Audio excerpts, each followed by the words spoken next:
तो जैसा कि लास्ट एपिसोड के अंदर हमने देखा था, जो यू चैंग होती है वो जाते हुए जो शैन युआन होता है उसे बोलती है कि ठीक है शैन युआन, अब मेरे भी घर जाने का टाइम जो है वो हो चुका है। जब लोग हम अगली बार मिलेंगे तो हम इसी प्रकार से और भी ज़्यादा इंजॉय करेंगे।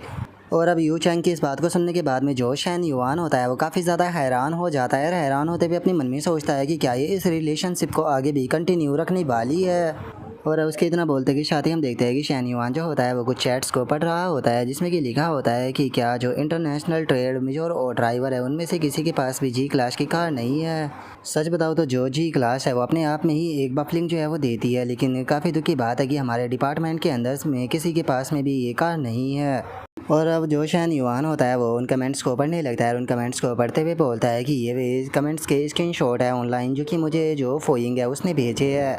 और अब इतना बोलकर जो शैन युआन होता है वो अपना मोबाइल जो होता है उसे रख देता है। रखते हुए बोलता है कि छोड़ो, जो शटअप प्रोजेक्ट है उसके बारे में हम लोग चाहे वो बाद में सोचेंगे, सबसे पहले ये देखते हैं कि आखिर जो सिस्टम है वो मुझे क्या सरप्राइज़ देने वाला है। और अब इतना बोलकर जो शैन युआन होता है उसे सिस्टम के अंदर जो दो रैंडम ड्रॉ मिले होते हैं उसके पहले ड्रॉ को कर देता है, जहाँ पर कि पहले ड्रॉ के अंदर 500 स्क्वायर मीटर का एक गार्डन जो होता है वो मिला होता है। और जो सिस्टम होता है वो शैन युआन से बोलता है कि आपको अगले एक हफ्ते के अंदर जो गार्डियन सेल्स ऑफिस है उसके अंदर जाकर अपना जो गार्डन है उसे क्लेम करना होगा। जिसे देखते के साथ ही अब शैन युआन जो होता है वो भी बहुत ज़्यादा खुश हो जाता है और खुश होते हुए बोलता है कि सच में ये तो बहुत ज़्यादा अमेजिंग है, मुझे स्टोर फ्रंट के यान की गार्डन जो है वो मिला है, ये तो बहुत ही ज़्यादा लग्जीरियर है, जो कि स्टार सिटी के अंदर आता है। वैसे तो मेरे पास में रहने के लिए खुद का पैलेस पहले से ही है, तो इसीलिए मैं इसे रेंट पर जो है वो दे सकता हूँ, जिससे कि मुझे काफ़ी अच्छा रेंट मिलेगा। लेकिन अभी भी मेरे पास में एक और ड्रॉ जो है वो बचा हुआ है, तो चलो अब दूसरे ड्रॉ को भी कर देखते हैं कि आखिर उसमें मुझे कितना अच्छा रिवॉर्ड जो है वो मिलता है। और इतना सोचकर शैन युआन दूसरे ड्रॉ को भी कर देता है। और अब इतना बोलकर शैन युआन जैसे ये ड्रॉ को करता है तो उसे वहाँ पर 2 एट्रीब्यूट एडजस्टमेंट पॉइंट मिलते हैं, जिससे कि वो अपने फिटनेस स्टेट के अंदर ऐड कर सकता था। जिसे देखकर शैन युआन जो होता है वो खुश होते हुए बोलता है कि ये तो फिटनेस एट्रीब्यूट है, अगर मैं इन्हें अपनी बॉडी फैट और वेट के अंदर एडजस्ट कर लेता हूँ तो इससे मेरा जो फिटनेस मिशन है वो और भी ज़्यादा जल्दी कंप्लीट हो जाएगा। और अब इतना बोलते के साथ ही शैन युआन जो होता है वो अपना फिटनेस पैनल जो होता है उसे ओपन कर लेता है और उसे ओपन करते हुए बोलता है कि इस टाइम पर मैं काफ़ी पतला हो चुका हूँ, तो इसीलिए मुझे लगता है कि सबसे पहले मुझे अपना जो वेट है वो बढ़ाना चाहिए। और अब इतना बोलते के साथ ही जो शैन युआन होता है वो अपने वेट के अंदर जो एट्रीब्यूट पॉइंट होते हैं वो ऐड कर देता है, जिसका जो सिस्टम होता है वो भी प्रोग्रेस करना शुरू कर देता है। और कुछ ही देर में हम देखते हैं कि शैन युआन के थोड़े से जो मसल्स होते हैं वो बन जाते हैं, जो देख कर शैन युआन जो होता है वो खुश होते हुए बोलता है कि क्या बात है, लगता है कि जिस टाइम पर जो मैंगलू है वो मुझे देखेगी तो वो थोड़ा सरप्राइज हो जाएगी, क्योंकि इन 2 पॉइंट के कारण मुझे 5 केजी वेट जो है वो मिल चुका है। 5 केजी मसल्स से यहाँ पर मेरा जो फाइनल गोल है वो तो कंप्लीट नहीं हो जाता, लेकिन उसके बाद भी ये काफ़ी ज़्यादा अमेजिंग है। जो सिस्टम है वो 2 तरीके से मुझे यहाँ पर रिवॉर्ड जो है वो दे रहा है। पहला तरीका तो यह है कि मैं किसी एक लड़की की जो फेवरेबिलिटी है उसे 90 तक पहुँचा दूँ, जिसके बाद में जो सिस्टम है वो मुझे काफ़ी अच्छा रिवॉर्ड देता है। और दूसरा तरीका ये है कि यहाँ पर जो लड़कियाँ हैं अगर मैं उनकी अपनी संख्या जो है वो बढ़ाता रहता हूँ तो इस चीज़ से भी जो सिस्टम है वो मुझे काफ़ी अच्छे जो रिवॉर्ड है वो दे रहा है। लगता है कि मुझे अपना जो नेटवर्क है वो और भी ज़्यादा बड़ा जो है वो करना होगा, ताकि सिस्टम से मुझे और भी ज़्यादा अच्छे रिवॉर्ड जो है वो मिल सके। और वैसे अभी के टाइम पर मैं जो टीचर है उसके साथ में और भी ज़्यादा क्लोज जाने की कोशिश कर रहा हूँ, तो इसीलिए मुझे लगता है कि यहाँ पर जो स्टडी कार्ड है वो मेरे लिए काफ़ी ज़्यादा अच्छा रहेगा, क्योंकि इसकी मदद से मुझे ज़्यादा से ज़्यादा जो टॉपिक है उसके ऊपर बात करने का मौका मिलेगा, जिसका जो टीचर है मैं उसके साथ में मैं और भी ज़्यादा बातें जो है वो कर पाऊँगा। और अब इतना बोलते के साथ ही हम जो शैन युआन होता है वो हमें बताता है कि अगले कुछ दिनों तक मेरा काम जो है वो इसी तरीके से चलता रहा, जहाँ पर कि मैं मैंगलुओ के साथ में जाकर जिम किया करता था और जो टीचर है उसके साथ में जाकर स्टडी किया करता था। और उसके बाद में मैंने जो चैन लिया थी उसके लिए नई कार जो है वो बाय की, जिसका नाम कि MC20 था। और इससे अलग मैंने खुद के लिए भी एक नई कार जो है वो बाय की, जो कि G63 थी।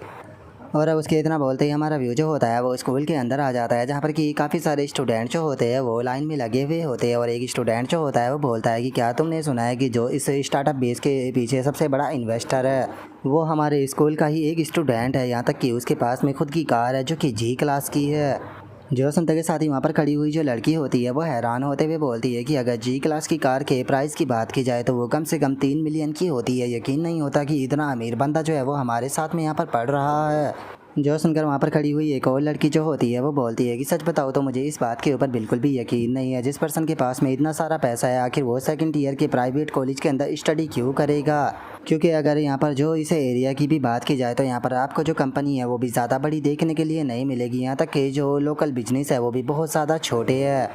और हम उन लड़कियों के इतना बोलते हैं कि साथ ही हमारा व्यू जो होता है वो यूपिंग और उसकी फ्रेंड के ऊपर आ जाता है, जहाँ पर कि यूपिंग जो होती है वो एक लड़के से बोलती है कि सीनियर आपकी फैमिली की तो पहले से ही खुद की कंपनी है, तो फिर आखिर आप यहाँ पर क्यों आए हो।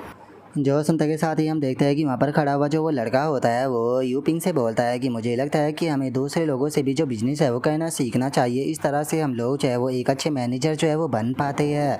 जो सुनते के साथ ही जो यूपिंग की फ्रेंड होती है वो उस लड़की की तरफ देखकर हंसते हुए उससे बोलती है कि सीनियर अगर किसी कारण से हमें जो इंटर्नशिप है वो नहीं मिल पाती है तो क्या हम आपकी कंपनी के अंदर ज्वाइन कर सकते हैं। जो सुनते के साथ ही वो सीनियर लड़का जो होता है वो उससे बोलता है कि हाँ क्यों नहीं, अपना जो रिज्यूम है वो मुझे सेंड कर देना, मैं उसके अंदर कुछ अच्छे शब्द डालकर कंपनी के अंदर भेज दूँगा। जो सुनते के साथ ही जो यूपिंग और उसकी दोस्त होती है वे दोनों ही बहुत ज़्यादा खुश हो जाती है और खुश होते हुए बोलती है कि सीनियर सच में आप तो बहुत ही ज़्यादा दयालु और अमेजिंग हो। जो सुनते के साथ ही वो सीनियर जो होता है वो बाकी जो स्टूडेंट होते हैं उन लोगों की तरफ भी देखते हुए बोलता है कि मेरे जूनियर स्टूडेंट हो, अगर आप लोग जो है वो यहाँ पर जो इंटर्नशिप है उसे प्राप्त नहीं कर पाते हो तो आप लोग जो है वो मेरी कंपनी के लिए अप्लाई कर सकते हो, मैं आप लोगों की जितनी मदद हो सकती है उतनी मदद कर पाऊँगा। और अब उसकी बातों को सुनकर हम देखते हैं कि वहाँ पर खड़े हुए जो 3 लड़के होते हैं उन्हें उसके ऊपर काफ़ी ज़्यादा गुस्सा आने लगता है और एक बंदा जो होता है वो गुस्से में बोलता है कि क्या इसे नहीं लगता कि ये फ्लर्ट करने के कारण कुछ ज़्यादा ही हद से पार जा रहा है। जो सुनते के साथ ही एक और बंदा जो होता है वो भी बोलता है कि सच में यकीन नहीं होता कि लोग अपने बाप की दौलत के ऊपर कितना ज़्यादा घमंड करते हैं। जो सुनते के साथ ही एक और लड़का जो होता है वो बोलता है कि अगर ओल्ड हुआंग यहाँ पर होता तो मुझे पक्का यकीन है कि वो अकेला ही यहाँ पर इस बंदे को ज़मीन में मिला सकता था। और उसके इतना बोलते के साथ ही जो यूपिंग की दोस्त होती है वो यूपिंग से बोलती है कि सीनियर केवल कैपेबल ही नहीं है बल्कि बहुत ही ज़्यादा हम्बल भी है। वहीं अगर शैन युआन की बात की जाए तो वो बस एक कैफ़े चलाता है जहाँ पर कि जो ओल्ड वोमेन है बस वो उसे चेज़ कर रही है। अगर एक कैफ़े का कंपैरिजन जो है वो पूरी एक कंपनी से किया जाए तो मुझे नहीं लगता कि जो शैन युआन है वो सीनियर के आसपास भी टिकता है। जो सुनते के साथ ही जो यूपिंग होती है वो गुस्से में जो उसकी दोस्त होती है उससे बोलती है कि उसके बारे में और ज़्यादा मेंशन जो है वो बिल्कुल भी मत करना, उस दिन उसने जो हमारे साथ में किया था उस दिन से मैंने उसकी सारी रिस्पेक्ट जो है वो करनी छोड़ दी है। और उसके इतना सोचते के साथ ही जो वो सीनियर होता है वो यूपिंग से बोलता है कि जूनियर यूपिंग कैसा रहेगा कि जैसे ही यहाँ का जो काम है वो निपट जाए उसके बाद में हम लोग डिनर के लिए चले। तो जो सुनकर यूपिंग जो होती है वो भी खुश होते हुए ओके बोल देती है। और उनके इतना बोलते के साथ ही अचानक से हम देखते हैं कि एक कार जो होती है वो वहाँ पर आ जाती है, जिसे देखने के बाद में सभी स्टूडेंट जो होते हैं वो हैरान होते हुए बोलते हैं कि एक मिनट रुको, क्या कार जो है वो यहाँ पर कैंपस के अंदर बैन नहीं है, आखिर यहाँ पर क्या चल रहा है, ये बंदा कार लेकर कैसे आ गया। और उनके इतना बोलते के साथ ही कुछ लोगों का ध्यान जो होता है वो कार के लोगों के ऊपर जाता है, जिसे देखते के साथ ही वे लोग हैरान रह जाते हैं और हैरान होते हुए बोलते हैं कि एक मिनट रुको, ये कार तो जी क्लास की है। जो सुनते के साथ ही जो यूपिंग होती है वो भी उस तरफ देखने लगती है और उस तरफ देखते हुए बोलती है कि क्या ये जी वैगन है। इस तरह के रूमर्स जो है वो फैल रहे थे कि जिस स्टूडेंट ने यहाँ पर 10 मिलियन का सेटअप किया है उसके पास में जी वैगन है। जो सुनते के साथ ही जो यूपिंग की दोस्त होती है वो भी कार की तरफ देखने लगती है और कार की तरफ देखते हुए बोलती है कि सच में ये बंदा तो बहुत ज़्यादा अमीर है और उसी के साथ में ये यहाँ पर स्टूडेंट भी है, मुझे लगता है कि ये बंदा तो सीनियर से भी ज़्यादा इंटरेस्टिंग है। जो सुनते के साथ ही जो यूपिंग होती है वो अपने मन में सोचती है कि अगर मुझे पता होता कि यहाँ पर कोई इतना अमीर बंदा है तो मैं अभी तक इस बंदे को यहाँ पर डेट कर रही होती। और उसके इतना सोचते के साथ ही हमें पता चलता है कि कार के अंदर बैठा हुआ पर्सन कोई और नहीं बल्कि शैन युआन होता है। और अब जो शैन युआन होता है वो अपने दोस्तों से बोलता है कि ओल्ड वांग और ओल्ड काओ तुम दोनों यहाँ पर क्या कर रहे हो, क्या तुम दोनों चाहोगे कि मैं डोम तक तुम्हें राइड करा कर लेकर चलूँ। और अब शैन युआन को देखते के साथ ही जो यूपिंग होती है वो बहुत ज़्यादा हैरान हो जाती है, हैरान होते हुए बोलती है कि क्या ये शैन युआन है। तभी यूपिंग की जो दोस्त होती है वो भी हैरान होते हुए बोलती है कि क्या वो अमीर पर्सन कोई और नहीं बल्कि शैन युआन है। और इसके इतना बोलते के साथ ही हम वहाँ पर खड़े हुए एक और लड़के को देखते हैं जो कि शैन युआन को देखने के बाद में बहुत हैरान हो जाता है, हैरान होते हुए बोलता है कि क्या यहाँ पर जो जी वैगन है वो किसी और की नहीं बल्कि शैन युआन की है। और उसके इतना बोलते के साथ ही जो यूपिंग होती है वो भागते हुए जो कार होती है उसकी तरफ आने लगती है और कार के पास में आने के बाद में कार के अंदर झाँकते हुए मन में सोचती है कि मुझे पक्का यकीन है कि ये कार शैन युआन की नहीं है, पक्का ये बस एक ड्राइवर होगा। और यूपिंग के इतना सोचते के साथ ही जो शैन युआन के दोस्त होते हैं वो भी यूपिंग के पास में आ जाते हैं और यूपिंग के पास में आते हुए उसे बोलते हैं कि यूपिंग तुम कार के अंदर इस तरह से क्या झांक रही हो। और उसके इतना बोलते कि शादी शैन युआन का जो दूसरा दोस्त होता है वो बहुत ही फ़नी तरीके से कार के गेट को ओपन करते हुए उसे बोलता है कि क्या प्लीज़ तुम थोड़ा साइड हो सकती हो क्योंकि हम लोगों को कार के अंदर बैठना है। और अब उसके इतना बोलते कि साथ ही जो शैन युआन होता है वो उन लोगों को लेकर चला जाता है और जो यूपिंग की दोस्त होती है वो अपने मन में सोचती है कि आखिर किसने ही सोचा था, लगता है कि शैन युआन जो है वो उससे भी ज़्यादा अमीर है जितना कि हम लोगों ने इसके बारे में सोचा था। और अब इतना सोचते ही जो यूपिंग और उसकी दोस्त होती है वो दोनों ही बहुत ही फ़नी सा फेस बना लेती है और यूपिंग की जो दोस्त होती है वो बोलती है कि क्या लगता है अगर हम लोग उससे माफ़ी मांगे तो वो हमें माफ़ कर देगा, जो सुनकर यूपिंग बोलती है कि नहीं मुझे ऐसा नहीं लगता। और उसके इतना बोलते के साथ ही हमें बताया जाता है कि जब से शैन युआन जी वैगन लेकर कॉलेज के अंदर आया है तब से वो बहुत ज़्यादा फेमस हो चुका है। और अब उस आवाज़ के इतना बोलते के साथ ही हम दो लड़कियों को देखते हैं, जहाँ पर कि पहली लड़की जो होती है वो बोलती है कि सब कुछ भूल जाओ, मेरा गोल तो अब बस शैन युआन को पटाना है।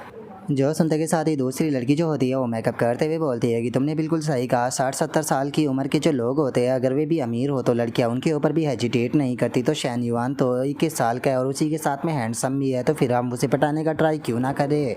और उसके इतना बोलते ही हम एक और लड़की को देखते हैं जो कि बोलती है कि मैंने उसका वी चैट जो है वो ढूंढ लिया है, उम्मीद करती हूँ कि अब हम लोगों का जो काम है वो शायद बन जाएगा। जो सुनकर दूसरी लड़की उसके पास में आते हुए उससे बोलती है कि लेकिन तुम्हारा तो पहले से ही बॉयफ्रेंड है ना। जो सुनकर वो लड़की बोलती है कि क्या हो गया, अगर मेरा बॉयफ्रेंड है तो अगर शैन युआन मेरे रिलेशनशिप को एग्री करता है तो मैं तभी के तभी अपने बॉयफ्रेंड के साथ में ब्रेकअप कर लूँगी। और अब उनके इतना बोलते के साथ ही हमारा व्यू जो होता है वो जिंगहान नाम की जो एक लड़की होती है उसके ऊपर आ जाता है, जो कि फोइंग के पास में आई होती है। और अब जिंगहान को देखने के बाद में जो फोइंग होती है वो उससे बोलती है कि जिंगहान तुम यहाँ पर क्या कर रही हो। जो सुनकर जिंगहान जो होता है वो फोइंग से बोलती है कि सिस्टर फोइंग, आप जो शैन युआन है उसके सेटअप बेस में उसके साथ काम कर रही हो ना, क्या आप मुझे शैन युआन से इंट्रोड्यूस करा सकती हो। जो सुनकर फोइंग जो होती है वो उससे बोलती है कि तुम एक शॉप कॉमर्स हो, तुम्हारा काम है यहाँ पर जो ब्रॉडकास्टिंग क्लब है उसे चलाना, तो फिर ये तुम एकदम से जो इंटर्नशिप है उसके अंदर इंटरेस्ट क्यों लेने लगी। जो सुनकर जो जिंगहान होती है वो मुस्कुराते हुए जो फोइंग होती है उससे बोलती है कि सिस्टर फोइंग, आप भी जानती हो कि जो जॉब मार्केट है वो कितनी ज़्यादा हार्ड हो चुकी है, इसीलिए मैं पहले से ही प्रिपरेशन जो है वो करना चाहती हूँ। और चूंकि आप लोग जो है वो यहाँ पर जो स्टार्टअप बेस है वो बना रहे हो तो मैं सोच रही थी कि आप मुझे शैन युआन से इंट्रोड्यूस कराते थे ताकि मैं भी इस बारे में थोड़ा एक्सपीरियंस जो है वो ले सकूँ।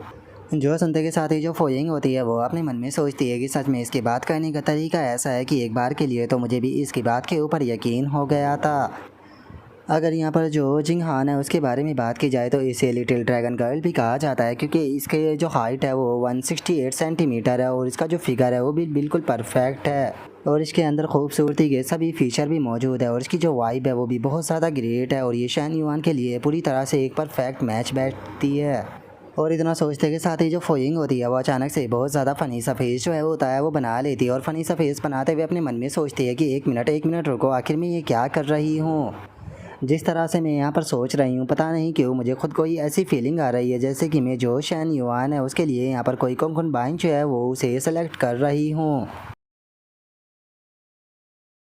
और अब फोइंग के इतना सोचते के साथ ही हमारा आज का एपिसोड जो होता है वो यहीं पर ही कंप्लीट हो जाता है। तो नेक्स्ट एपिसोड के अंदर देखिए कि आगे क्या होता है। अगर आप लोगों को वीडियो अच्छी लगी हो तो लाइक करना, चैनल को सब्सक्राइब करना। मैं मिलता हूँ आप लोगों से नेक्स्ट एपिसोड के अंदर, तब तक के लिए बाय बाय गाइस।